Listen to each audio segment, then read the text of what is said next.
Come nasce la passione per la musica innanzitutto? Allora, per me è nata quando ero piccolissima e ho cominciato a studiare pianoforte a 6 anni, pianoforte classico. E dopo, verso i 18 anni, quando cominci ad ascoltare altri gruppi, oltre alla musica classica, altri cantanti, ho cominciato a studiare canto jazz con Lilian Terry, che era la cantante di Ziggy Gillespie. E lì ho cominciato a fare questo lavoro, dopo ho incontrato lui e sono 23 anni che lavoriamo insieme. A settembre sono 23 anni che facciamo sempre questo mestiere di andare in giro a cantare, in poche parole. In questo lungo sodalizio i momenti più importanti che ricordiamo?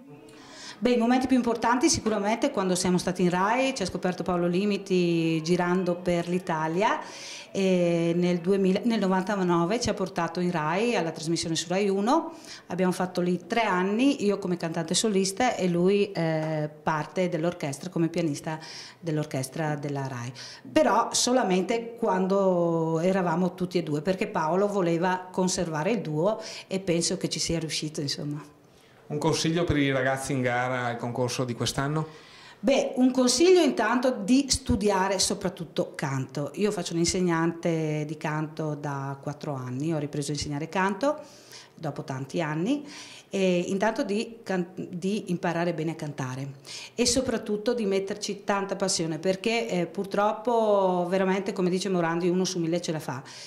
Importante è cantare, avere voglia di cantare, di appassionarsi a questo mestiere, che dopo si diventi famosi o non si diventi famosi, l'importante è la passione e il cuore. Il tema di quest'anno al festival sono i musical, partiamo con Sister Act che vi vede protagonisti.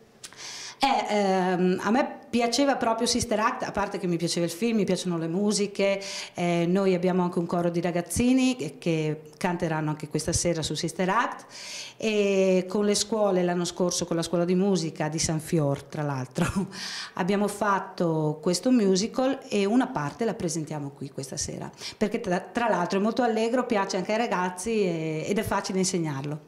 Programmi per il futuro? Programmi per il futuro, siamo sempre a suonare, insegnare e continuiamo con questo lavoro, con il lavoro dei musicisti e dei cantanti logicamente. Quindi un arrivederci alla prossima edizione. Ma molto volentieri perché io sono partita, si può dire, da questo festival perché nel primo anno ho vinto questo festival, proprio la prima edizione. Ciao a tutti gli spettatori di Vive TV, partecipate al Festival Voci Nuove che è divertentissimo.